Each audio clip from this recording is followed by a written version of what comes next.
Alright, people. So, apparently, the millennials are preparing, well, they're under-preparing what needs well preparation, right? So, yeah, it's the millennials' turn this week, ladies and gentlemen. Generations POV. What does this actually mean, right? Get into it. Shit, sit there, shit for eyes, y'all ain't drunk on shit. Either the sun, run up a leg, whichever you think counts, make it legit.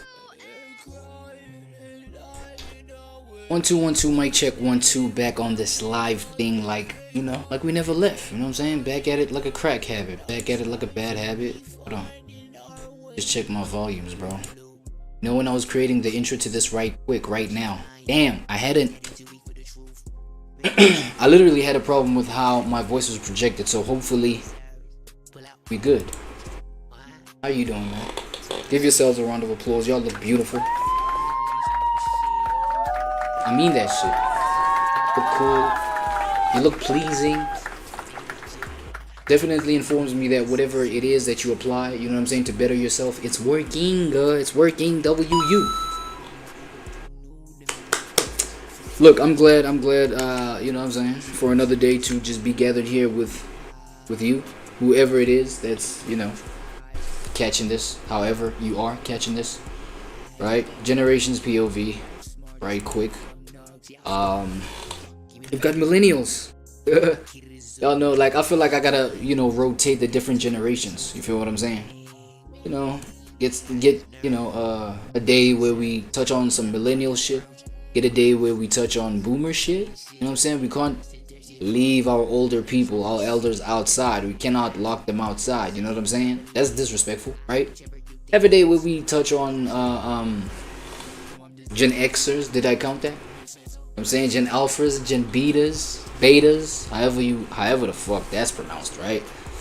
But yeah, today we're looking at how millennials are creating the most underprepared generation yet. Now, my best guess is probably they're gonna come at just wait, give me more time to think. Yeah, like, how terribly we raise our children type shit.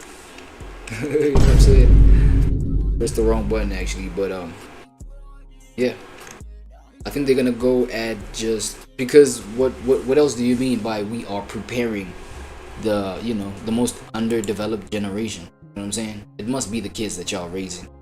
Me myself, I'm not a parent yet, you know what I'm saying? I'm just putting myself there because, hey, part of the generation, man. Come on, feel me? Alright, let's hear it. Okay, not to be a bitch, but why is this new generation of teenagers, Gen Alpha, I think, why are they so rude? Make it stop. Nobody read. Bullshit. Viewing. Boomer. Oh my gosh. They rude? Somewhere along the way, we decided that kids need to be scheduled from morning until night. And there's a lot of kids nowadays that are stressed of like all different ages. This is a problem. Kids who don't know how to emotionally regulate, don't understand the consequences, don't understand proper boundaries. I just noticed recently that kids Yeah, well, raised by a generation that, like, according to how they came up, they were actually forced to hyper focus on elements of themselves that were like neglected, that were just not tended to, that were not nurtured and shit like that, right? Because I mean, you look at the older generations than that, like the boomers, the people that brought up millennials, right? People that raised the people that raised the Gen Xers? Yeah. Wait, is it Gen X first and then millennials and before that it's boomers, right? Something like that, right? So those older generation, it wasn't something to hyper focus on, this whole my emotions thing. You know what I'm saying? This whole, oh shit, me being left alone, in my own boredom. That's emotional neglect or like something like that. You know what I'm saying? Like it was not a thing for them. I mean, we were breaking down how boomers, you feel what I'm saying, how they kind of developed their own identity in realizing that, what, us being neglected is us, it's actually the opportunity for us to be independent. You feel what I'm saying? Be able to make the decision by yourself at a young age. To them it wasn't trauma, right? So now, I don't know, I feel like maybe the shifting in developmental structures and technologies and shit like that to a point where it's like, okay, you as a millennial, yeah, you as a millennial, you know what I'm saying, coming up, especially now that y'all are becoming teenagers, etc., etc. Like, the internet is booming, right? And the internet is where people can share a whole lot of like information and a whole lot of energies that you are going through. You are now able to share with somebody from, you know, across the board. You feel me? The reach was now limitless, basically. Now, the fact that you could resonate with a number of people on you know, the online platform. You could resonate with a bunch of people that could, like, where you're like, yeah, I actually go through the same thing. And then you go to whatever, you know, part of the internet, and then it's the same thing that's like going on and on. The same thing that you went through, but are not, like, we're not, you know, tapped into in terms of expressing it, finding a safe space to express it. And now you find a whole lot of, you know, the millennial generation that can do that and actually bring it, you know, to, I don't know, public consciousness. The fact that, yo, this is what happened with us as a collective, and you know what, we're deciding that it was wrong, you know, versus adopting the boomers mindset to be like, yo, we were actually not done wrong, but we were given the opportunity to just be independent by ourselves. You know what I'm saying? Now you have a whole lot of this generation coming up and raising their next generation. What are they gonna do? They're gonna overcompensate in not giving their kids what they were given. You know what I'm saying? That's why I feel like, AKA, that's the reason why you gotta overschedule your kids all day, every day. We gotta just, you know. And again, bro, it all depends on how that generation that the millennials are raising, it depends on how that generation is gonna receive this whole energy. They might grow up and be like, yo, that was actually a negative thing. You feel me? Talking about, oh, I was too smothered, I wasn't given the chance to be independent by myself, so yes, of course I'm gonna grow up fucking codependent. Huh? You know what I'm saying? It's just dependent on how, you know, how they finna receive this whole thing and the world that they living in, and whatever sense they're gonna make out of this world that they live in, right? I mean, they themselves are gonna get to a point where they take control of just like whatever it is that they manifest. How's that gonna look? You know what I'm saying? We gotta take that into consideration. Lack major social skills. I'm talking basic skills. Basic? We have been having no some basic behavioral skills issues with the kids. I'm starting to notice that pretty big screen addiction. They live on their phones. They behave like addicts. They're super emotional. Like the smallest things Of set course. them off. Of course. How do you address an 8-year-old who's obsessed with video games? Very, very common. I hear this every single day.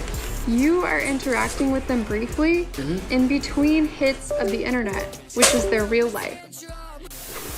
If I were to ask you to recall childhood my memories, fault, you y'all. might describe something like running freely outdoors, climbing trees, playing for hours. Yeah, my fault, bro. I just gotta see if the sound is cool, bro.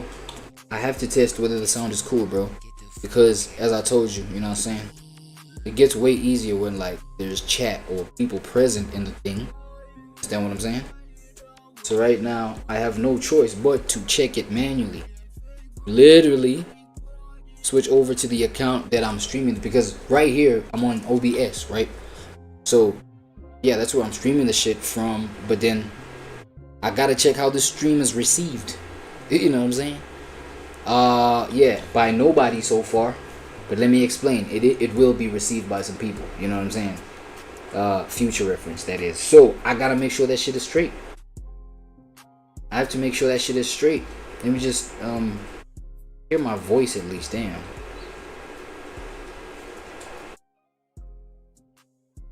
How the hell is... God, bro, where the fuck is my stream? Show me my shit, bro. Damn, it's not showing me my shit yet. Okay, I'll get to testing as we move along, bro. Let's go. Hours with neighborhood friends. Because for all I know, I might be sounding ass, but the thing is, I don't want to like stop it to check, you know what I'm saying? Fuck it. If it's messed up, it's messed up. Hey, we grown, right? Let's go. Dressing up and biking home before sunset. For most kids, however, this version of childhood is an unfamiliar experience. Gen Alpha, born between 2010 and 2025, is experiencing a shift where the natural joy and curiosity that should define Gen Alpha. Okay, so with this Gen Alpha one, right? I'm guessing this is the generation that the millennials are raising, aka underpreparing. Ooh. Childhood has been unintentionally replaced by well-meaning adults. Millennial parents, while claiming to give their children autonomy and agency, are condemning them to lives that are overscheduled, overextended, and overstimulated. The great paradox of modern parenting is that despite the fact— So basically oversmothered. They smothered. You know what I mean?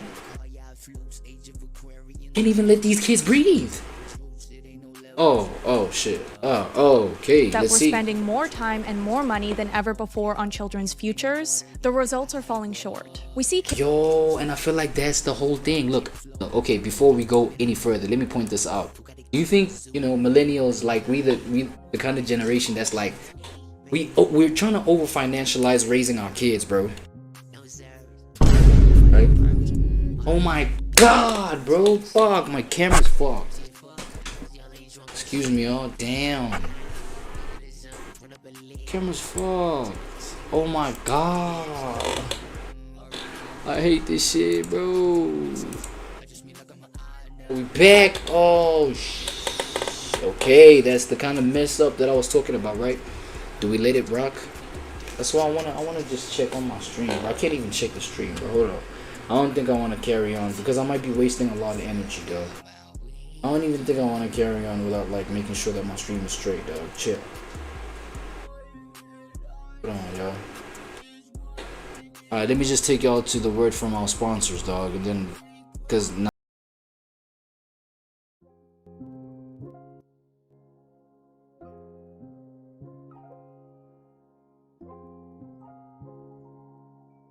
Alright, y'all, don't mind the sound in the background, bro. I'm just checking my audio, right? Mic check.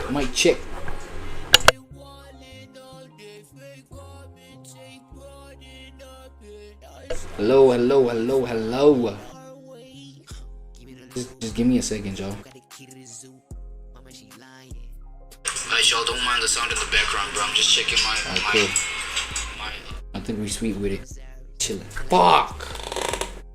Y'all were literally looking at nonsense the whole time. Fuck. Okay. The point I was trying to make, I think, yeah, we're trying to over financialize, you know what I'm saying, our parenthood, and like our abilities to kind of be able to parent our kids. We, you know, the financial marker, I feel like, from what I've picked up, is like the biggest indicator of somebody being prepared to be a parent, right? You feel me? That may go to just like the over preparing. You're over preparing these people, but I guess the angle, well, the negative side effects is that it might have a whole lot of angles where they may need to, you know, develop from having a lack of finances. You feel me? Now I feel like the theory can just like give you the reverse effect where it's like maybe raising a kid on maybe a lack of financial resource. I don't know, like that does sound cruel, but it's like, think about the people that had a lack, dog. They were forced to develop you know, their own ways to be resourceful. You understand what I'm saying? You see where I'm trying to go with this? So it's like, at least, you know, at least there's something positive about you know, coming up off of having a lack of something. You understand what I'm saying? I guess that's what I'm trying to say. Hopefully y'all understand that type of shit, yo. Kids are now going along life with no real hobbies, no social skills, no emotional regulation, no free time, and all while being sleep deprived. And as a millennial parent of Gen Alpha kids myself, I'm scared to follow suit, which is why we're here. So let's dive into it, how kids are spending too much time on the wrong things and are lacking the emotional intelligence and mental resilience needed to navigate beyond childhood, all under the watchful eye of loving parents.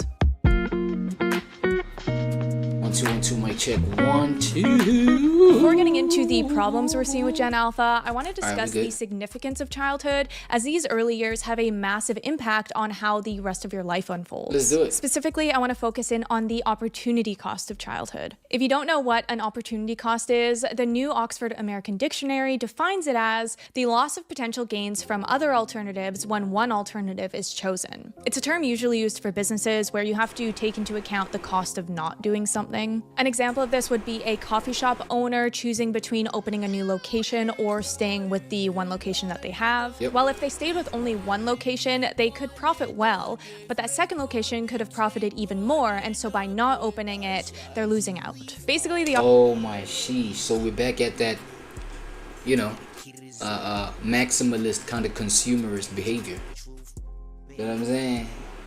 Wanting more and more and more. That's a thing. Yes, it is. Opportunity cost is the value of what you don't do and what you lose when you don't pick the next best thing. So when applying this to childhood, you can see that the way a child's time is allocated raises potential trade-offs. The reason the opportunity cost of childhood is so unique compared to adulthood is because for most kids, childhood is the only time in life where you have so much free time and mental energy to invest in yourself and who you're going to become. And to literally work with the raw material that you need to work with to end up developing the human being that you know.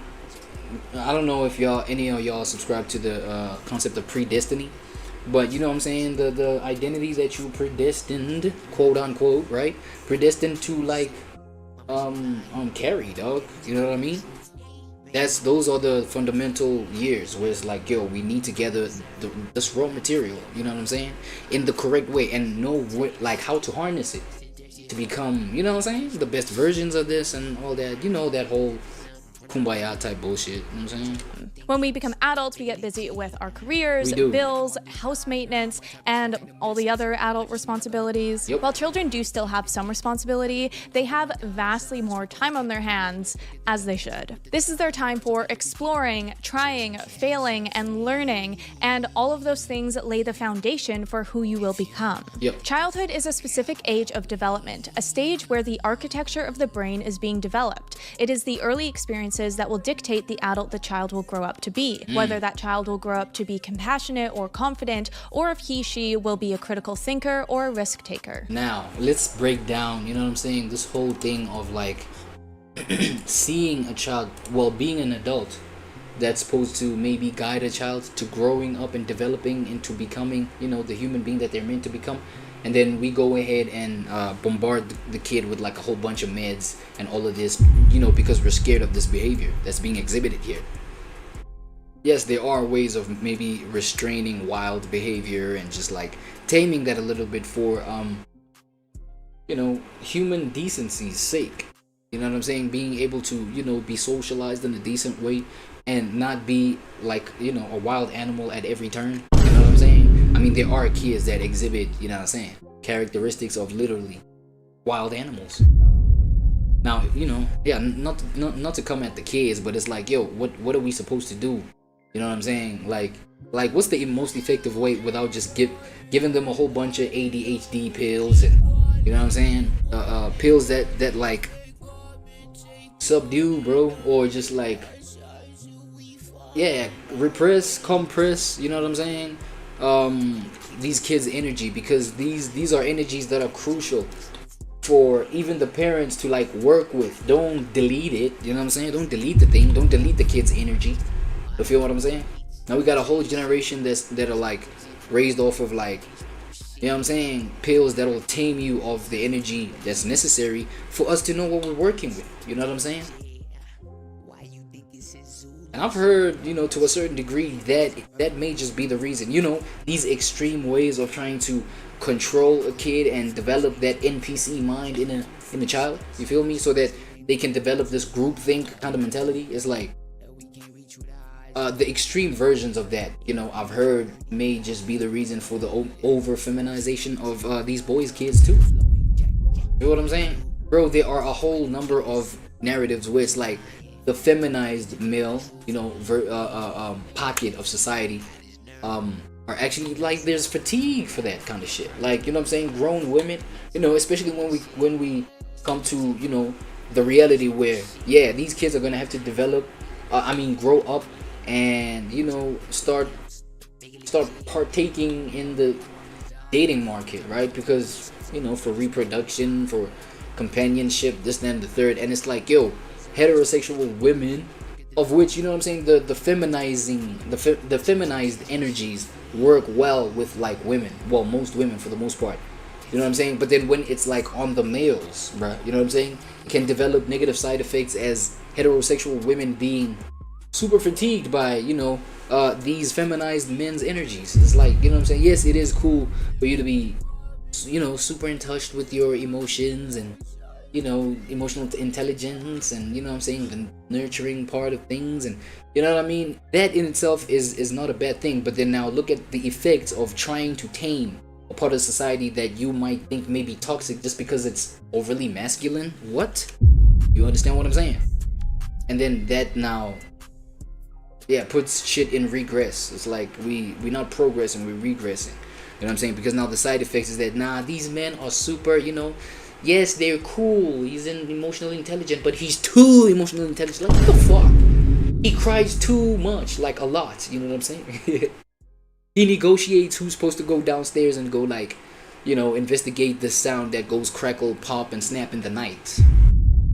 How the fuck you gonna want me as your wife, you know what I'm saying, to play with you some rock, paper, scissors, and, you know, us picking who's supposed to go and investigate some suspicious energy in the house? And then, like, now we're negotiating. It's like 50-50. But yo, isn't that what the modern world, like, wasn't that the initial intention? So that, you know what I'm saying? And it's because of these, like, trying to control these kids in such unnatural ways, bro, that produce, you know, problematic energies, bro. That's all I'm trying to, you know, point out from that.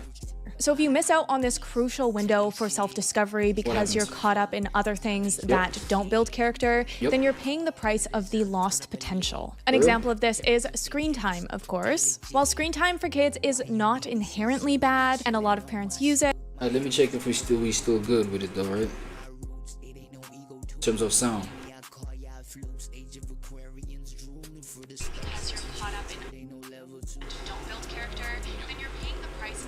Am I mute again? An example of this is screen time, of course. While screen time for kids is not inherently bad, and a lot of parents use it. Let me check if we still good with it though, right? Okay, I think we're still fine.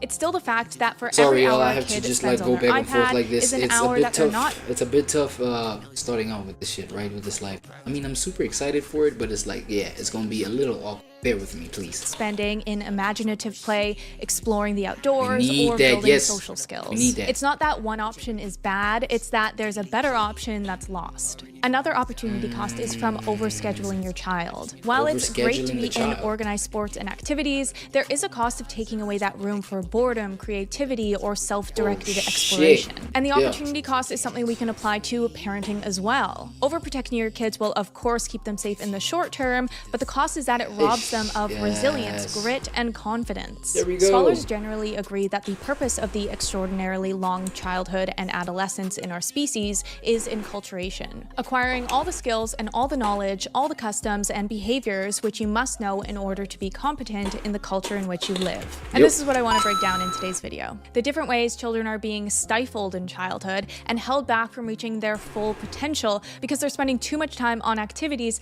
that don't build them up to be fully functioning adults. Oh shit, yes. Let's point out, you know, the over-technologifying of the kid.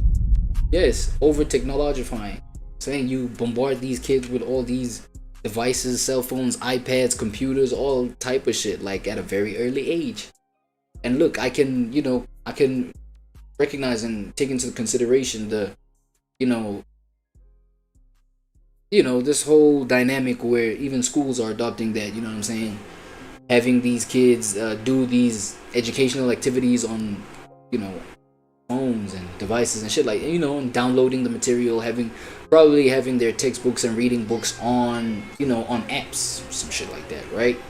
I get that whole part, but let's do consider like that long-term effect that we're talking about.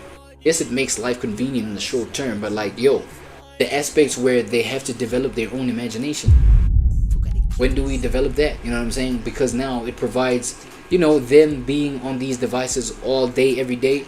Like, it kills that. It kills that kind of, you know, creativity they might get from just being bored by themselves without any toy in front of them even. Yes, that whole energy where you see your kid, you know what I'm saying, putting a rag around, you know, tying a rag around the neck, pretending to be Superman, you know, jumping from one twin bed to another, you know what I'm saying, on some, oh shit, I'm flying, boom, yay, you know what I'm saying? Come on, on, bro. That shit right there was the health, like one of the healthiest forms of just like keeping your imagination alive, buddy. Come on. You ain't crazy. You was not crazy. You was not stupid. You know what I'm saying? You was good, bro. Like, you deserved that. You deserved for that shit to be like supported. And oh, Timmy, who are you today? Batman? Oh shit. Just be careful of reaching for shit down that toilet bowl or some shit. You know what I'm saying? Like some stupid, like, but in some way it's like, yes, like, harness that shit. You know, help your kid develop that kind of thing. But like, not to a point where, yeah, like that's all that we just kind of pay attention to this kid for. You know what I'm saying? It's like, yo, time and space, right? Time and space, right? Compartmentalize shit too. But you know, it's necessary for these.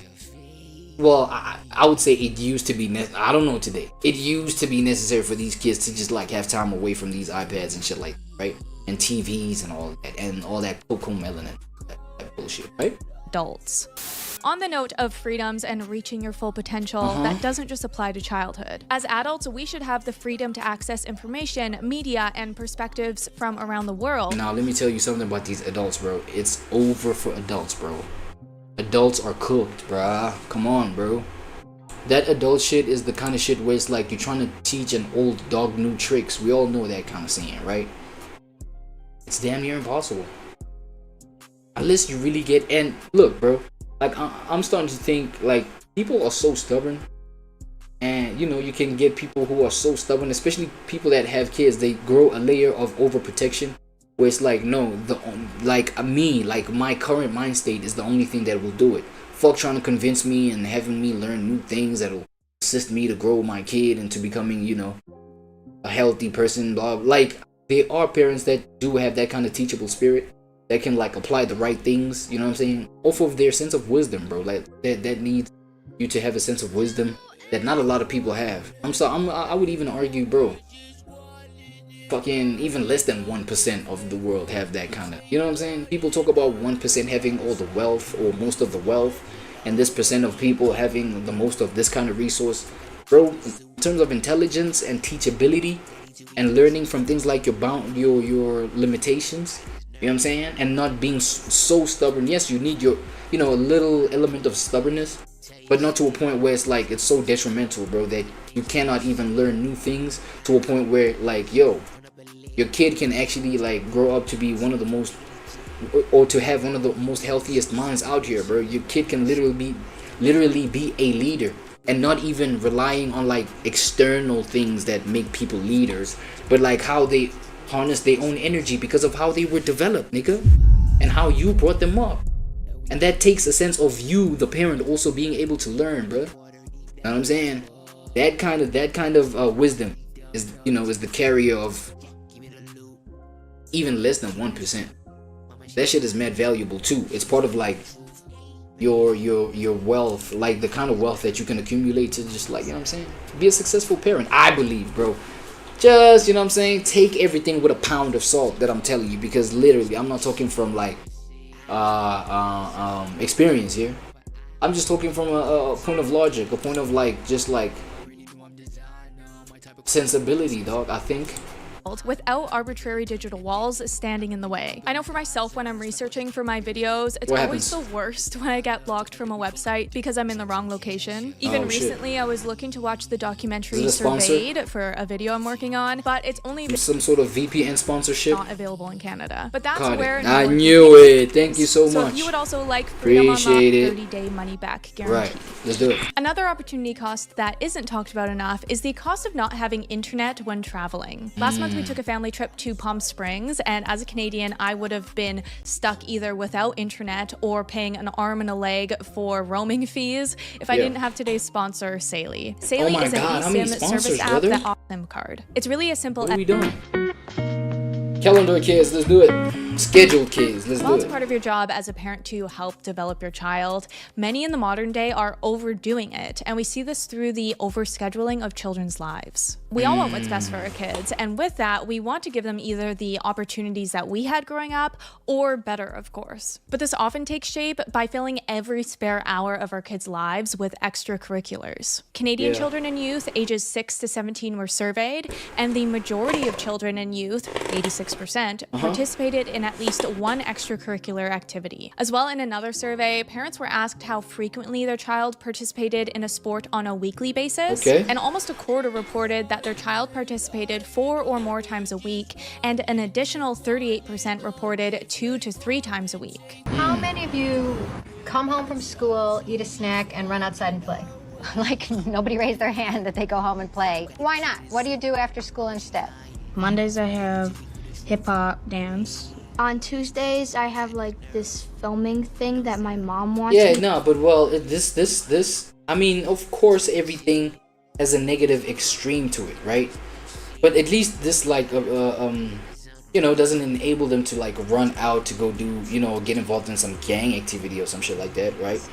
So I feel like, you know, with whatever angle that you chop this up, like this is still a net positive, if you ask me. Need to do, but I don't want to do it, but I still have to do it. And then on Wednesdays I have basketball practice.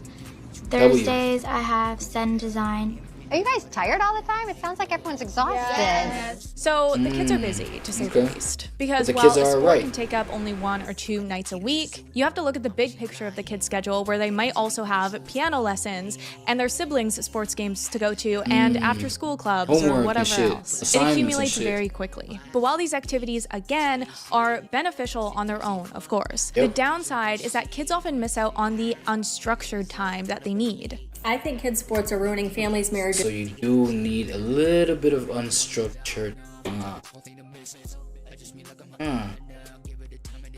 Right, okay. And kids themselves. My son was in 2 sports in the spring, and we had something every single night of the week in terms of a practice, and then we had a practice or a game, and then we had games on the weekends as well, and we were exhausted. Everybody was exhausted, but this has gotten insane. My kids are 6 and 9, and at this level of competition, of expectation that we have of kids at this age, I think it's detrimental. I think it's harming more than it's helping, and I don't think burning yourselves to the ground, running kids around every single night and every single weekend is the answer. And you know what I'm saying? You know, W to this lady right here, bro. Because as I said, bro, you know what I'm saying? As I said, like it takes, W her, right?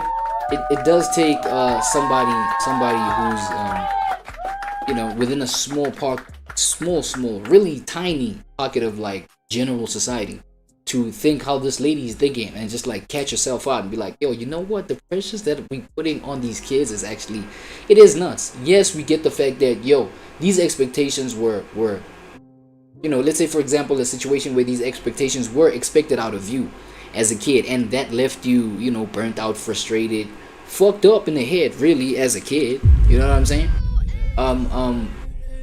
But then, you know, although you can recognize that, you know, I really did not want anything to do with that. You feel what I'm saying? And you did turn out all right. Right? You did well. You did turn out all right. But yes, it doesn't mean that, yo, fuck it, crank it up on this kid too, they'll turn out all right. Shit. You know what I'm saying? If I was able to stomach that or blah blah blah, you know what I'm saying? Like, they'll be all right too. Fuck it. It's like, nah, bro. Dog, you really are part of the majority NPCs that think that that's a good thing to do just because you turned out all right.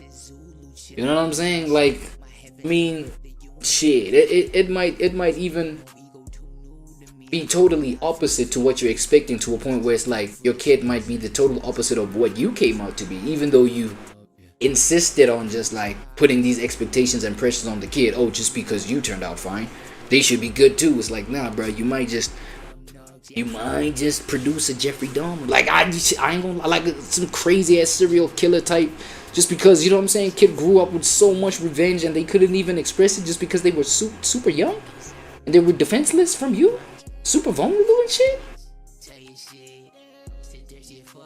You know what I'm saying?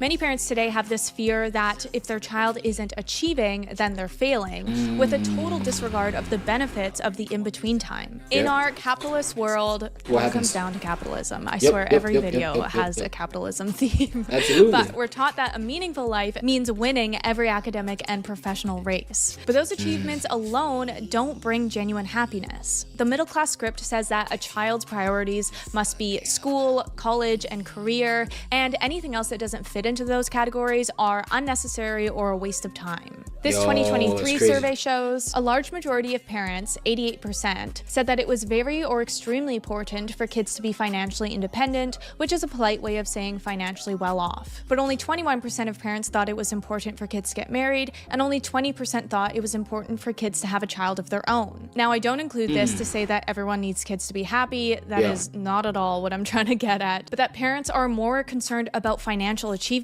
than social or emotional achievements. I knew it. And this path leads kids to focus on. It's like we're trying to financialize or financialize whatever rings off the tongue better. You know what I'm saying? We're trying to like just over financialize just like our parental journeys. It's like, if I'm not here, there, and I do like look, I do consider the fact that finances are one of the most important aspects in terms of your own preparation, for being a parent, shit like that. But it's like, we have reached a point in this generation where like that's the highest, most important thing. I feel like you could be, you know what I'm saying? Some of y'all be down yourselves. Y'all could be beautiful parents, bro. You know what I'm saying? Without having like crazy amounts of finances. You know what I'm saying? Just the little that you're getting, coupled with the beautiful wisdom that you may have. You feel what I'm saying? The type of wisdom that, you know what I'm saying, you might remind yourself that in order for you to even gain that wisdom, you had to just close yourself off from a whole bunch of ideas, including the idea of you being a parent. You know what I'm saying? That's same wisdom, bro. You apply it to just like being a parent, jumping into that and really just, you know what I'm saying, doing it. Hey man, you might just be, and not just those two things, that wisdom, right? Also maybe your teachable spirit. You know what I'm saying? Your teachable spirit, your, all that kind of beautiful kumbaya bullshit, right? That we try and get right before become a decent, rounded human being. That's it. I don't even think there's like a script to parenthood besides just like considering your own humanity completely, respecting that shit, honoring that shit, knowing that the next person also, you know what I'm saying, may be wired in a similar way. We're all human beings. And for as long as you can take consideration of the next human being in the same way that you take consideration of yourself, I feel like you're ready to be a parent. And I'm not talking about half-assing the shit. I'm talking about 100% consideration for your own self, dog. It's like, you know what I'm saying? That same kind of consideration, put it on somebody else, bro, you can't do that bad being a parent type shit. You know what I'm saying? One trajectory. Like you actually pull it off or die trying. Facts. You know what I mean? One storyline, which is that your career. Well, that's better than just being a deadbeat. Gotta add. Path will bring you happiness, and as anyone with a career can tell you, that alone will not fulfill you, at least for most people. Nice. As Alexander Calmer said, the 3 grand essentials of happiness are something to do, someone to love, and something to hope for. And none of those things stand alone. And kids are now entering the workforce feeling lost because they've reached those life goals of getting the academics and getting the career, but find themselves directionless because they have no real hobbies, no social skills, and no personality. Obviously a generalized statement. But this is because they weren't given the opportunity to find what they like and what they don't like and invest in the things that resonate with them. Outside of the boundaries of being overly smothered, overly protected, and overly sensitized. Yeah, that's a guess. Let me hear what you're gonna say. And with that, kids nowadays are spending less time in unstructured play outdoors than ever before. In one generation in the UK and US, outdoor play has decreased by 71%. What you mean? Instead, outdoor play is being replaced by more screen time with schools and parents. Did you see the screen time shit? that might just, you know what I'm saying? Prioritizing academic That might be the biggest deteriorator of this learning over generation. play. What we're missing here is that children are getting their self-worth from academics and extracurricular achievements rather than from who they are. The simple joys of life are taken out when the fear of underachieving is driving the narrative of childhood. As said here, by cramming a child's life full of activities at 8 years of age, with little free time for reflection, with no quiet time for relaxing, no parent and child supper, this mom is sending an unintended message. What you do is more important than who you are. And that's something else that we're seeing is very common among children today, is that they aren't eating dinner as a family because they're out every evening for their sports and activities. Not gonna lie, man. Not gonna lie. It wasn't even too long ago, bruh, when, you know what I'm saying, I was the type of person that needed to be called via WhatsApp to be told, yo, dinner's ready. and what does my passive neglectful ass do? You know, neglecting the moment for me to bond with my family, right? What do? I send back a message saying, yeah, put it in the microwave, I'll come take it later. You know what I'm saying? It's like, and through, I'm saying that through the WhatsApp message. Oh yeah, it's been over. We've been cooked. You understand me? I don't know, man. It's just like what kind of new kind of normal, you know, can people, you know, develop from this? Because, you know, it's everything is entirely bad in itself now, is it? No, right?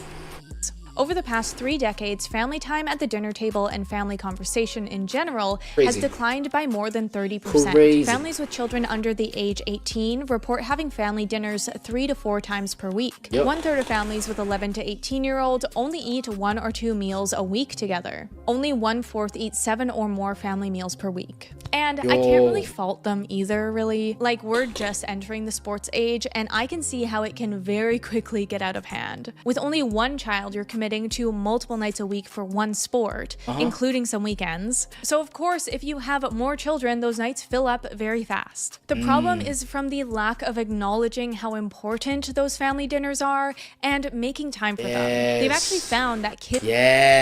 Okay, let me lay down my point of why I think that would be. I feel like, you know what I'm saying? The lack of, explaining the value of, son, you have to be with your family at the dinner table. It's very, or little girl, you know what I'm saying? Do, you know what I mean? I don't know how to advise. Yeah, like the same thing though. Like, you have to spend time with the family. You know what I'm saying? So, giving them that meaning. You feel me? I would say maybe the reward system might be... Yeah, well, it might contribute in developing your kids to spend more time with the family more, if you incentivize that, at least a little. You know what I'm saying? Like, I don't know, just like incentivizing that. No, because you guys have been good family, you know, members, in that you come without being called, without being, you know, yelled at or whatever. Y'all bring yourselves to the dinner table and you care about spending a little bit of time with your family now. How about we all go for a family vacation this weekend? Now this is beautiful. I like this. You know, when you start just rewarding that kind of behavior, you know what I'm saying? After having explained the value in it, yes, we have to spend this time together, kids, because, you know, to grow our family bonds and, you know, yeah. Fuck, I wouldn't know, bro. I'm not a parent. Fuck. I don't know, like, what, like, you know what I'm saying? But I feel like something has to come out of it, for, you know, other than just like, yo, you gotta follow this because I'm saying this because I'm your dad.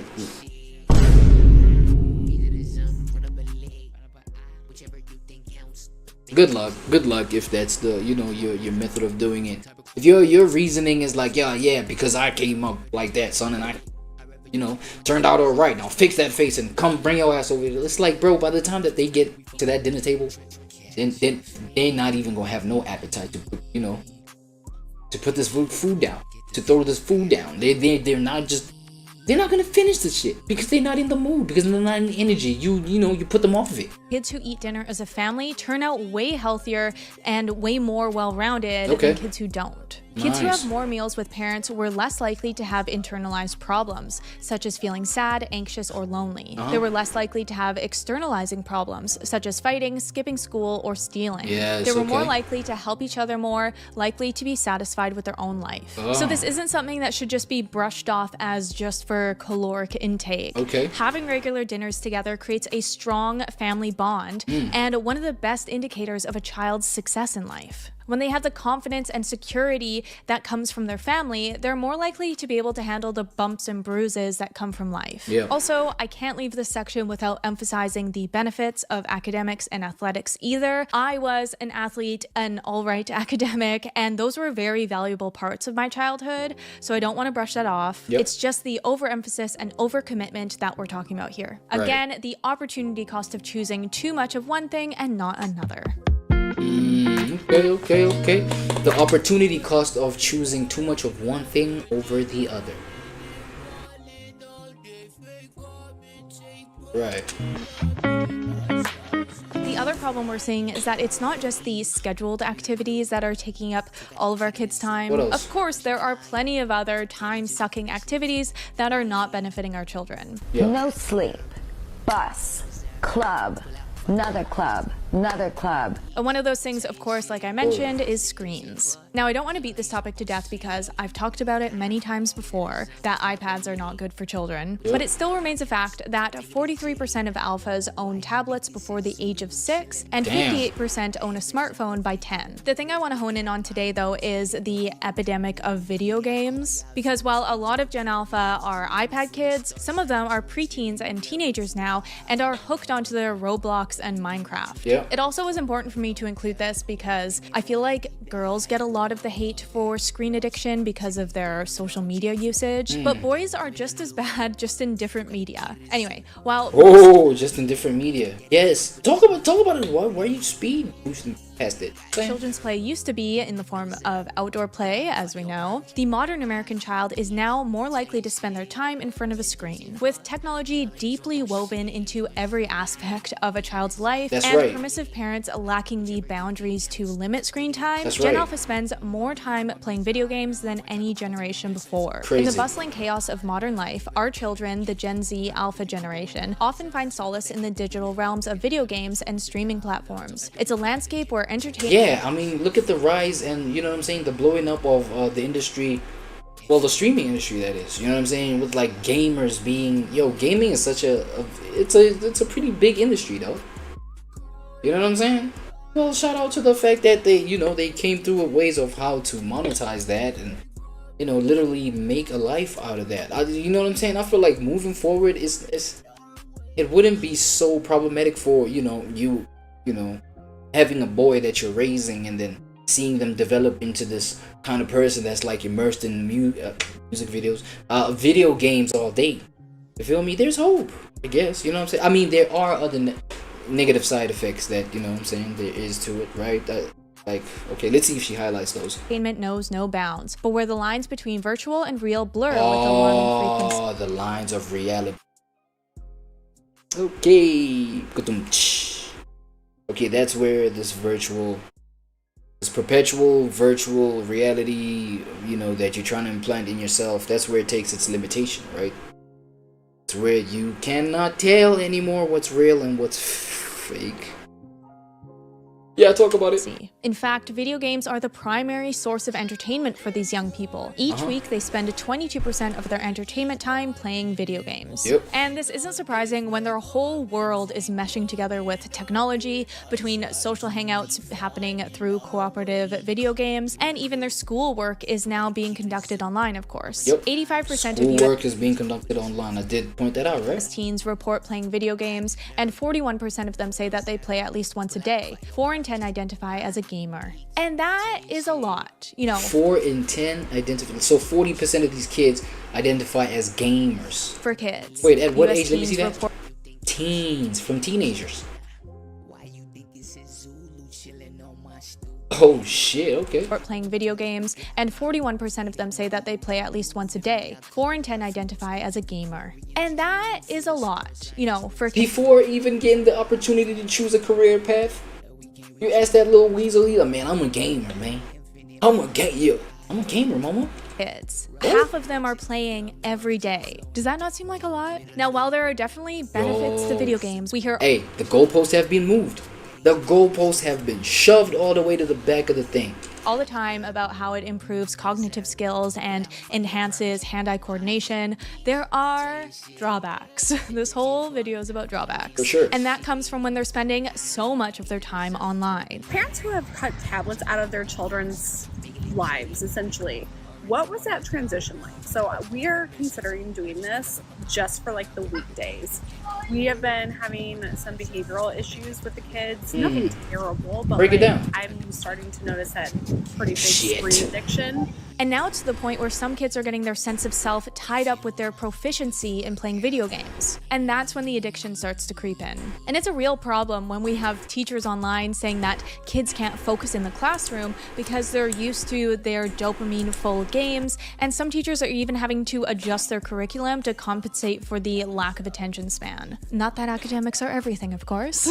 I think that you guys don't know what's going on in education right now. That's fine. Like, how could you know unless you were working in it? But I think you need to know. So here is exactly what it's like right now working in public education. First of all, the kids have no ability to be bored whatsoever. They live on their phones and they're just fed a But like, what is the obsession with this insistence on kids having to be bored? Be bored. You know, some other kids, they can't handle boredom well, bruh. Okay, I guess that's the whole exercise. We have to teach them how to be bored well. How do you teach a kid how to be bored the best way? Because if they're bored sitting there, you know what I'm saying, being bombarded by like demonic voices in their heads as a result of them being bored, you can't come into the room and be like, okay, let me see how you be bored. No, don't do that. You're doing that the wrong way. Be bored this way. What the fuck? At that point, you've snatched their focus at being bored then. I feel like being bored, bro. Being bored is just like up to them how they, you know what I'm saying? Or how it just develops in them. Saying like, alright, let me let you go on, my fault. Constant stream of dopamine from the minute their eyes wake up in the morning until they go to sleep at night. Because they're in a constant state of dopamine withdrawal at school, they behave like addicts. They're super emotional. Zombies. Like the smallest thing sets them off. And when you are standing in front of them, trying to teach, the youngest zombies of all time, ever. They're vacant. They have no ability to tune in if your communication isn't packaged in short little clips, or if it doesn't have like bright flashing lights. That's actually the way harder part for me than just the outright behaviors, is just being up at the front, talking to a group of kids who have their eyes open, they're looking at me, but they're not there. They're not there. But what's missing here is the opportunity cost. By spending too much time playing video games, children aren't developing themselves as individuals, they're developing as gamers. What we need to be doing is diversifying childhood to still have video games, but also real life experiences and skill sets. Seems kind of crazy that we have to like say that now. But like real life sucks, right? Real life sucks. You know what I'm saying? Let's go at like developing these kids into being well-rounded human beings and consider other aspects of their lives, you know, beyond just their games and their virtual profiles and blah blah blah, you know what I'm saying?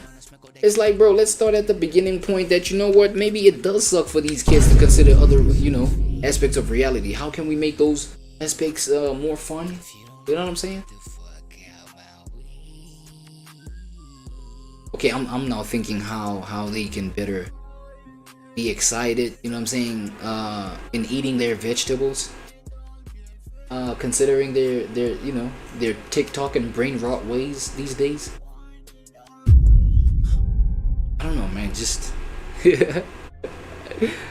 oh shit, start advertising the vegetables on these TikTok apps. Like, yeah, like have these vegetables, you know, I don't know, like do backflips, you know what I'm saying? Like have literally the pickle do a somersault, something, and it'd be like, yes, I'm the best in the world, you gotta eat me, kids. Yo, shit. Yeah, and then you know what I'm saying? Take the vape, right? Take the vape and make him the, you know, the bum. You know, create a little series that'll get them excited about their veggies. And then take these little things, these other things that you want to get them away from. You know what I'm saying? Make those like the bums in the series and the bad guys. And, you know, the lettuce, they come and they do a little thing. I don't know, man. I'm trying, bro. But like, how else do you expect these kids to just like take in real life without, you know what I'm saying? These kids don't have the kind of discipline that you'd be expected to having like at a certain age of being grown, right? So that you can take the hard things of life and learn from the hard things of life and understand that it's not about the end result, but it's about, you know, mastering the process of even doing the hard things, and then you will find joy probably in doing that hard thing. It's like, you know what I'm saying? Try explaining that to a freaking 14-year-old, a freaking 8-year-old, or like a freaking 6-year-old. Like, what are we talking about? Like, what? No, you have to do the hard things, Timmy. It's best for you. What do you mean, Dad? Fuck out of here, Dad. Nowadays, as said. Okay, I don't know. I don't know if kids yell like that or throw those kind of temper tantrums, okay? Here, part of the task of the parent is, and always has been, educating desire. Teaching your child to desire and enjoy things which are higher and better than cotton candy. Video games and social media are the cotton candy of popular culture today. I also find that this permissive parenting style brushes off the video game addiction as they're just kids and they'll get over it when they're older. But that's just not proven to be the case. The truth is that the younger you are when you become an addict, the harder it is to kick when you're older. Kids need to be grounded in the real world, not in the world of screens. So that's one drawback of video games, the loss of time that you could otherwise be developing your character. But I'm telling you, bro, like, try and snatch away, you know, a kid's V-Bucks. Oh my god, it literally feels like literal death to them. Like their V-Bucks, anything, any sort of like incentive that they, you know, develop and, you know, gain off of like these games. Oh yeah, to them it feels as real as a heart attack, as a real life heart attack. But the other problem with this screen addiction is that it's causing an epidemic of sleep as well. The rise of permissive parenting means that parents are hands-off when it comes to regulating screen time. They think that good parenting means letting your kids decide in almost all circumstances, including where parents should definitely be stepping in. American children are so busy trying to do so much between their organized sports, academics, and video game addictions that the majority of them are now sleep deprived. Among the high school seniors, fully 84% are getting less than 8 hours of sleep at night, and American kids are getting significantly less sleep compared to American kids 20 or 30 years ago. It's no secret that kids don't like sleep, and it's a tale as old as time that teenagers want to stay up late and sleep in. But kids have never had so many distractions to keep them awake and allow them to waste the night away. It's more common than ever for kids to stay up till 1 a.m., 2 a.m., or whatever time because they're glued to their screens. And no one's stopping them. The lack of sleep is what's doing irreparable damage to kids. For one, less sleep for kids is known to cause weight issues and obesity, partially because it disrupts their hormones, but also because they're less likely to be physically active the next day because they're tired. But equally as worrisome, sleep deprivation takes a toll on kids' performance in the classroom as well as their mental health. Parents of middle schoolers and high schoolers, please take your kid's phone before they go to bed. These kids are tired, and not tired in a typical teenager way, not tired in a I'm bored of class way, tired in a I can't keep my eyes open because I was up till 3 a.m.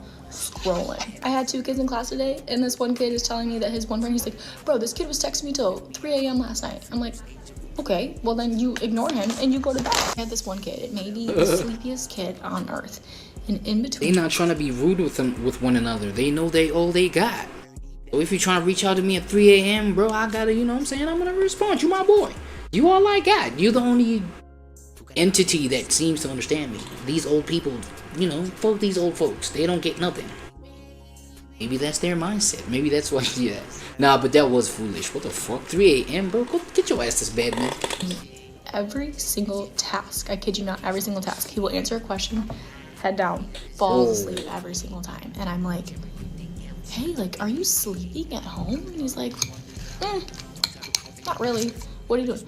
playing video games, going on TikTok, doing whatever. As the US Surgeon General has stated, studies have shown a relationship between excessive social media use and poor sleep quality, reduced sleep duration, sleep difficulties, and depression among youth. A sleep-deprived child will have trouble paying attention not because he has ADHD, but because he's sleep-deprived. Sleep deprivation mimics ADHD almost perfectly. The usual screening tools for ADHD, such as the Conners rating scales, cannot distinguish the child who is not paying attention because he's sleep deprived from the child who's not paying attention because he truly has ADHD. I've heard this from multiple teachers saying that the lack of sleep is killing education because kids don't have the capacity to learn when they're not awake in class. Yeah. And in the last part of this section, which is arguably the saddest of them all, is that kids aren't reading anymore. Unfortunately, the reality now is that only 34% of 8 to 18-year-olds surveyed by the National Literacy Trust said that they enjoy reading in their spare time. This is the lowest level recorded by the charity since it began surveying children about their reading habits 19 years ago, representing an 8.8% drop point since last year. Isn't that so sad? But it all comes back to, again, the fact that children don't even have the opportunity to read when their lives are filled with their overscheduled extracurriculars mixed with their attention-addicting screens taking up all their time. I can imagine it being so hard as a kid to convince yourself to sit down and read a book when you can alternatively scroll TikTok and get or literally sit down and do nothing, bro. Yo, imagine putting a kid in a room empty as fuck, being like, yo, sit down and do nothing. Yo, I'm telling you, 30 seconds of just that kid being in that room, they'll start like hyperventilating and start like, you know what I'm saying, starting to tweak in and going, you know what I'm saying? Damn near dying, bro. It's really crazy. Like, it's an intense reality to just like, yo, conceptualize, like, damn. That's actually crazy, because now you can consider the whole thing of like, yeah, putting these measures together, putting these measures, in place where, you know, you take your kid's phone before bedtime, whatever, you know what I'm saying? You instill these principles. Yo, here's why it's important for you to come to the dinner table and spend that time with your family, all that kind of, you know what I'm saying? But it's like, for as long as you live in the world that you live in today, bro, all these, you know what I'm saying, these influences for you to get you back into this rabbit hole, back into these brain rots and things like this. It's like all those opportunities are still like just out here loud as fuck. You know what I'm saying? It's just a matter of being like, yo, now how do you play out, how do you play your life out when these contrasting like energies are just like in front of your face, especially as a kid? It's easy, like, you're mad